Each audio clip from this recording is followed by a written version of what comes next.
कंगन दे पहले। समझ में नहीं आ रहा तेरे को क्या बोल रहा हूँ मैं? मनीष तू क्या कर रहा है मनीष? पीछे तू बीच में नहीं चल कंगन दे। पागल हो गया है क्या? हाँ समझा इसको सीधे मन से ईमानदारी से कंगन मुझे दे दो नहीं तो मैं हाथ काट के ले जाऊंगा तेरे।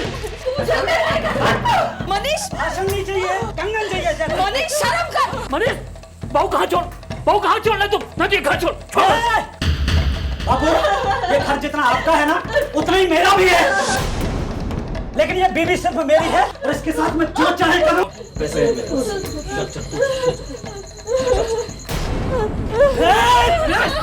मनीष मेरे साथ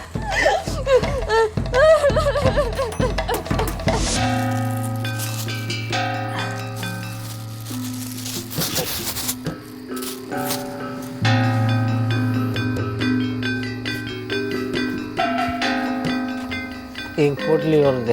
रोकड़ा रख, 2 पोटली दूंगा। रोकड़ा नहीं है देना। फोकट में दारू नहीं मिलती। चल हट।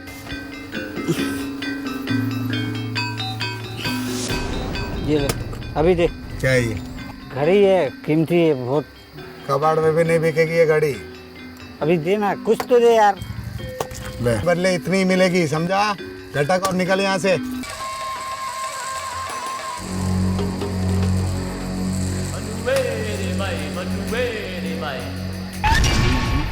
पकड़ साले को।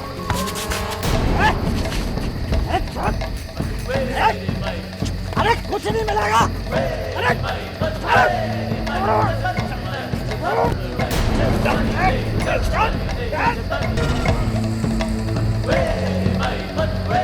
उड़ा साले को।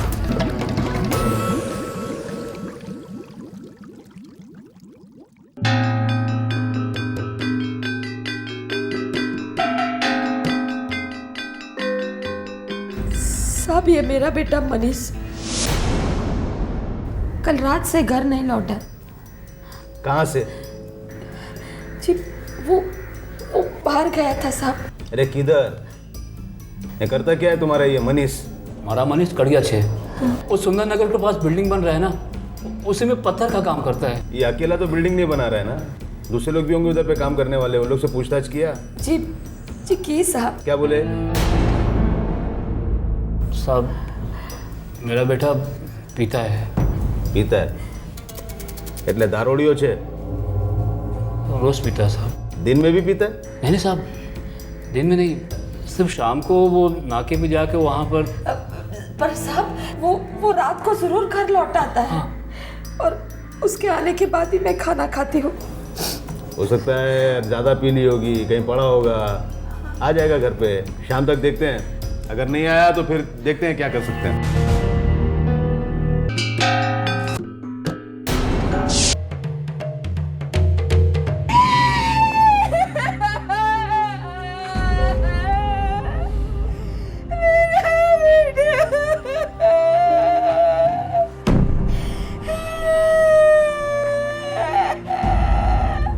તમારા દીકરાની હત્યા થઈ છે। हम लोगों ने केस दर्ज किया, तहकीकात शुरू है। अभी आप लोग जितनी जानकारी देंगे केस उतनी जल्दी क्लोज होगा। मनीष की किसी के साथ में दुश्मनी? एक बार पोस्टमार्टम हो जाए, हमारी तहकीकात पूरी हो जाए, फिर आप लोग लाश ले जा सकते हैं। पटेल साहब दारूड़ी आदमी था, नशे में खुदकुशी की होगी या नदी में गिर गया होगा।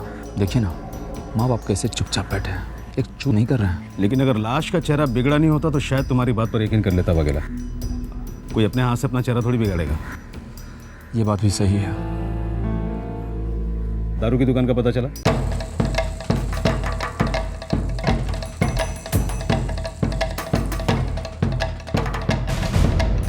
जय माता जी। साहब आपने यहाँ आने की क्यों तकलीफ की? एक मोबाइल मार दिया होता, रात को 2 बजे पुलिस स्टेशन आ जाता। साले कारसन, मैं तेरे को मोबाइल मारूंगा? तेरा नाड़ा पकड़ कर घसीट कर नहीं लेके जाऊं तेरे को? कोई लफड़ा हुआ? 3 रात पहले तेरा एक गिराक आया था इधर पे दारू पीने के लिए, मनीष सोलंकी। वो फोकट चंद है साहब। खून हो गया उसका।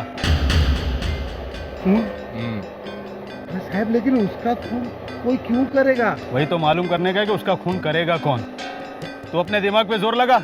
ऐसे दिमाग है नहीं तेरा, लेकिन जोर लगा के बता लफड़ा क्या है। साहब मैं क्या दिमाग पे जोर लगाऊं? होगी किसी से पुरानी दुश्मनी। वो जब दारू नहीं पीता है ना तब कड़िया काम करता है। उधर सुंदर नगर के पास जो बिल्डिंग बन रही है ना, उधर काम करता है। वहाँ किसी को मालूम होगा उसका खून किसने। तू तैयार रहे। साहब साहब चाय पी के जाओ ना साहब।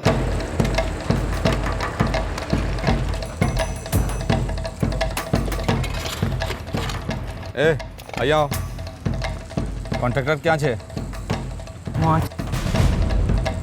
देखो ऐसा है साहब, मनीष गोवान केस था, गोवान केस। वो यहाँ ड्यूटी पर था भी और नहीं भी। मतलब एक ही है साहब, पीकर टुन। आधा टाइम ड्यूटी पर ही नहीं आता था साहब, और जब आता था तो आधे से ज़्यादा टाइम तो इतना पिया होता था, ठीक से खड़ा तक नहीं हो पाता था साहब। यहाँ किसी वर्कर के साथ में उसका कोई झगड़ा? अरे साहब ये पूछिए किसके साथ झगड़ा नहीं किया साले ने। ये क्या है? ये तो छोटी पोटली है, मुझे बड़ी पोटली चाहिए। मजदूरी पूरी दे मुलजी। अबे जितना काम उतने पैसे, सरकारी नौकरी में नहीं है तुम्हें। मैं पूरा दिन ड्यूटी पर था, मालूम है? हाँ, तू पूरे दिन ड्यूटी पर था, लेकिन ड्यूटी की क्या तूने? तेरा पूरा काम हम लोग करते हैं। मुझे भाई इसको एक भी पैसा मत देना, और इसकी मजदूरी हमको दे। ए कमल, मेरी वैसे ही घंटी बज चुकी है और नाके पर जाने का टाइम हो रहा है। अगर तूने मेरे पैसों को हाथ भी लगाया ना, तो हाथ पैर जो कुछ भी तेरे पास है सब कुछ काट के फेंक दूंगा मैं, समझा? अब तो तू काटने की बात करेगा, क्योंकि तेरे पास तो काटने को कुछ रहा ही नहीं। शराब पी के तूने सब कुछ तो खोखला कर दिया। अबे तेरी घरवाली तुझे छोड़ के भाग गई, तुझे शर्म नहीं आती क्या? हरामी लफड़े के ऊपर लफड़ा, यहाँ नहीं तो घर पे लफड़ा करता था, अपनी बीवी को पीटता था, अपने माँ बाप को गालियाँ देता था। सब परेशान थे साहब उससे। कि बीवी नहीं आई लाश पहचानने के वक्त? साहब जब वो जिंदा था तब नहीं आई। अरे वो तो कब का छोड़ चुके हैं साहब उसको।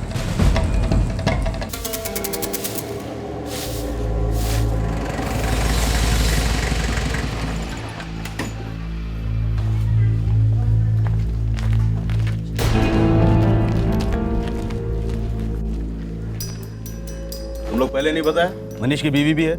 थी, 6 महीने पहले ही छोड़ के चली गई। क्या?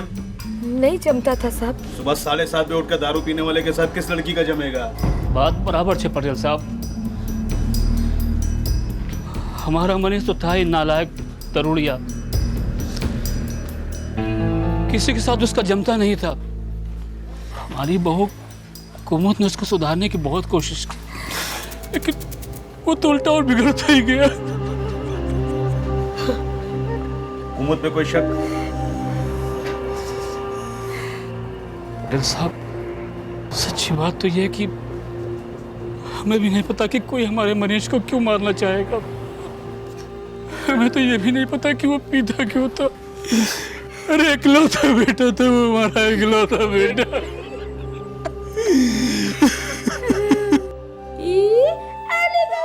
मनीष को उसके माता पिता ने बड़े लाड प्यार से पाला था।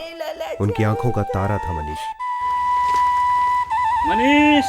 मनीष बेटा, ये देखो ये देखो ये देखो, मैं तुम्हारे लिए क्या लाया हूँ। ये देखो, ये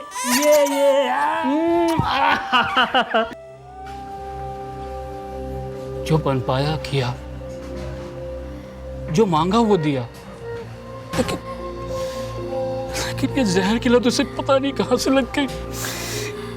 हम उसे बार बार कहते थे कि इतना दारू मत पी, लेकिन नहीं, वो मानता ही नहीं था और पीता जाता था सर। उसकी बीवी कुमुद कहाँ रहती है? बाजू वाले गांव में।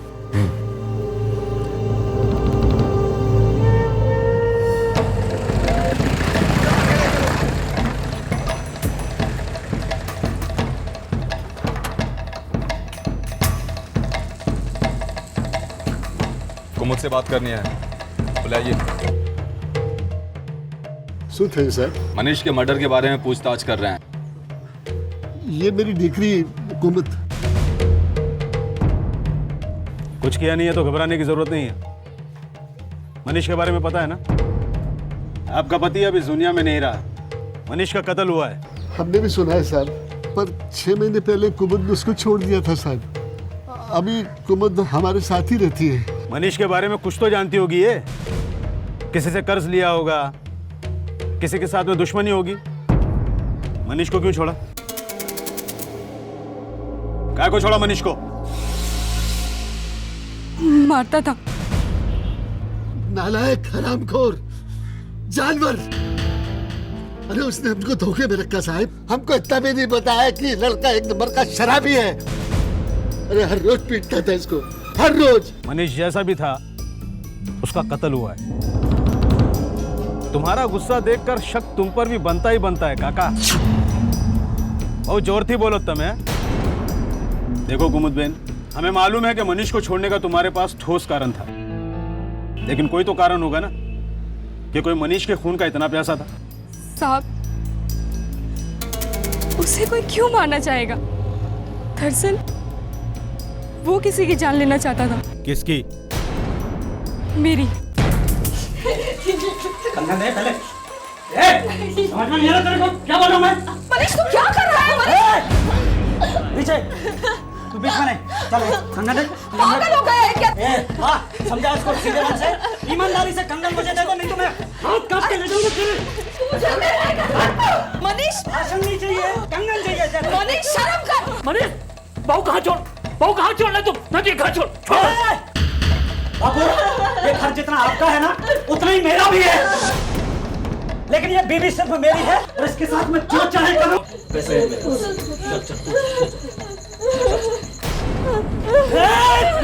मनीष, मनीष मेरे साथ।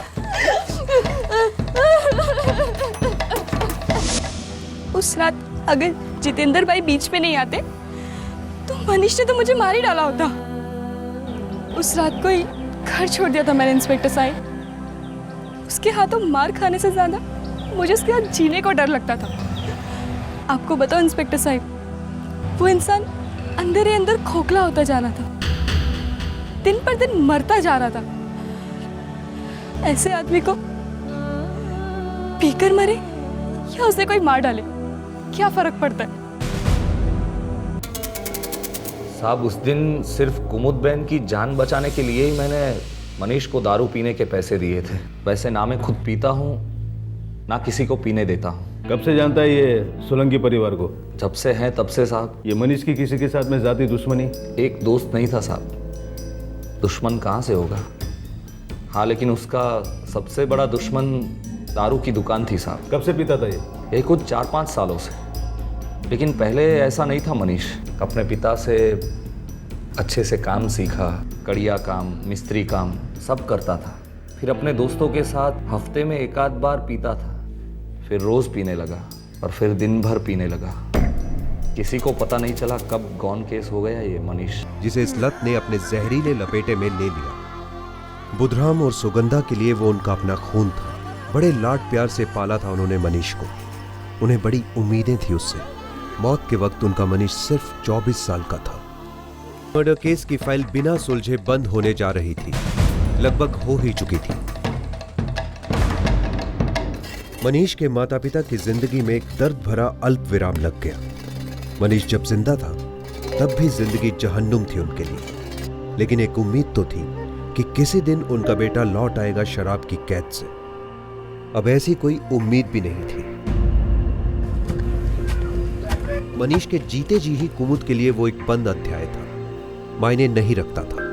मौत के बाद मनीष कुमुद के लिए एक विलुप्त अध्याय बन गया, एक धुंधली सी याद, एक पुराना बुरा सपना।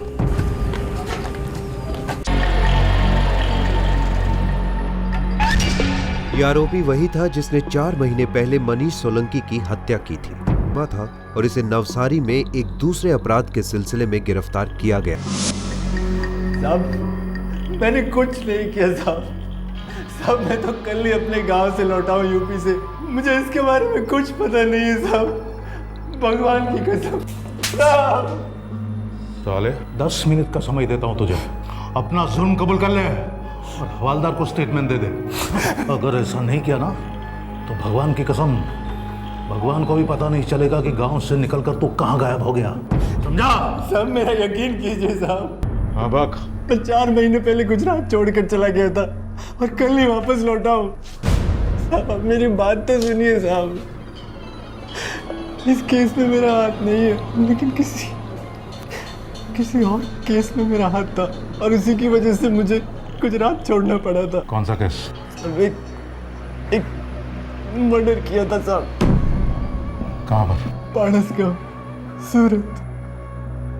सब चाकू से वार किए थे, और उस आदमी का नाम मनीष सोलंकी था।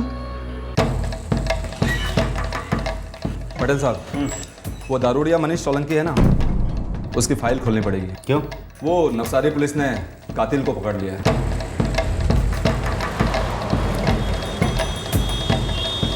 मनीष के कातिल अमित शर्मा को नवसारी से सूरत के रांदेर पुलिस स्टेशन भेजा गया। साहब, मेरी उससे कोई दुश्मनी नहीं थी, मैं तो उसे जानता तक नहीं। इतने सुपारी था कौन वो? साहब वो नाम मनीष सोलंकी, आज रात को ही मिलेगा करसन भाई की दुकान पे। सिर्फ खत्म करना है या कुछ और भी? लाश को ठिकाने भी लगाना ही पड़ेगा। टोटल बोल। 5,000 मारने का, 2,500 मेरा एक असिस्टेंट है उसका, और 1,500 लाश को ठिकाने लगाने, तो कुल मिला के 9,000 हुआ। मार्केट में इससे अच्छा सौदा आपको और नहीं मिलेगा।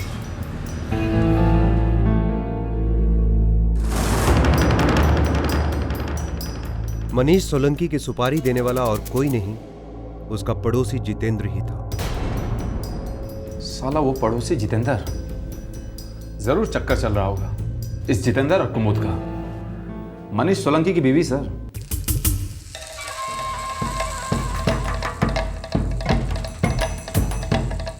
सुगंधा बहन जी, इस आदमी ने आपके बेटे को मरवाया था।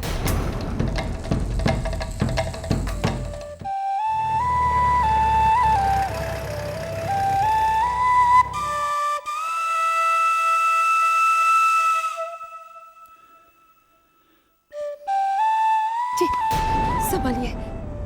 नहीं, कुमुद के साथ मेरा कोई चक्कर नहीं था। और एक बात, मनीष का खून मैंने नहीं करवाया। ये खूनिए ने, इसने बोला तूने इसको सुपारी दी। और मैं बोल रहा हूँ सुपारी किसी और ने दी, मैंने सिर्फ इस खूनी तक पहुंचा ही। ये मनीष किसी अंडरवर्ल्ड या पॉलिटिक्स का बादशाह था क्या? और वो ऐसी कौन सी तोप था जो उसके खून का प्यासा था? उसका अपना खून सर। दुनिया यकीन नहीं करेगी पर ये सच है। बुधराम, ये क्या कह रहे हैं आप लोग? बावले हो गए क्या? पटेल साहब, आप ये कहना चाहते हैं कि मेरी बीवी यानी कि मनीष की बात ने मनीष को मरवा दिया? ये हम नहीं कह रहे, जितेंद्र कह रहा है। और जिसने सुपारी ली थी उसने जितेंद्र का नाम लिया है। तो आप लोग उसी का यकीन कर रहे हैं? हम यकीन नहीं कर रहे हैं, हम सिर्फ ये जानना चाहते हैं कि उसने ऐसा गंभीर आरोप लगाने की हिम्मत कैसे की। सुगंधा बहन, समझ गए? बोलो।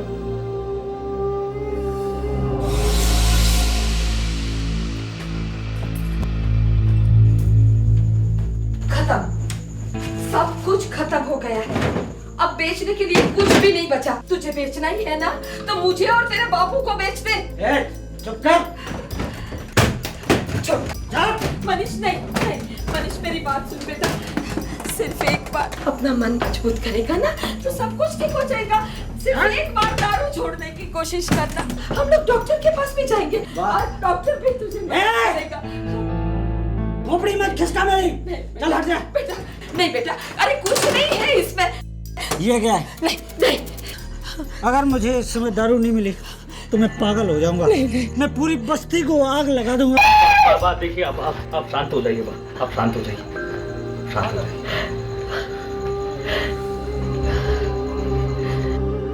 जितेंद्र झूठ नहीं बोल रहा है। सुगंधा, तू शुक्र।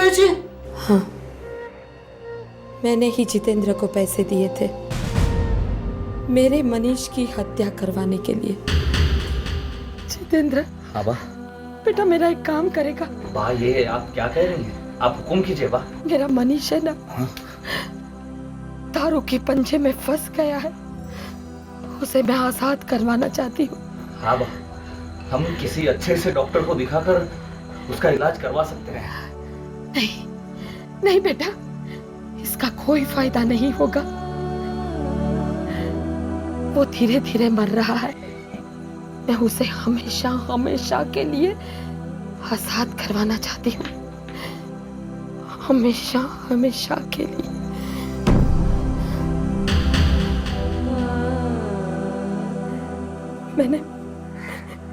मैंने मेरे सारे गहने बेच दिए और सारा पैसा इकट्ठा करके जितेंद्र से कहा किसी पेशेवर से मेरे मनीष की हत्या करवा देना। नंदा, मनीष के बापू, हमारा बेटा तो पहले से ही मर चुका था ना, ये बात सच है ना?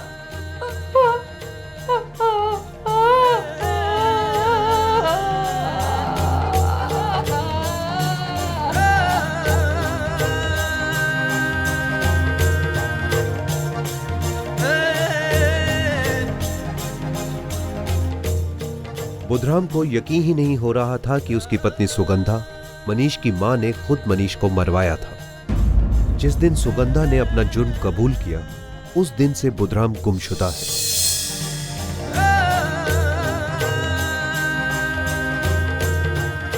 सुगंधा पर अपने ही बेटे की हत्या की साजिश का आरोप लगा है।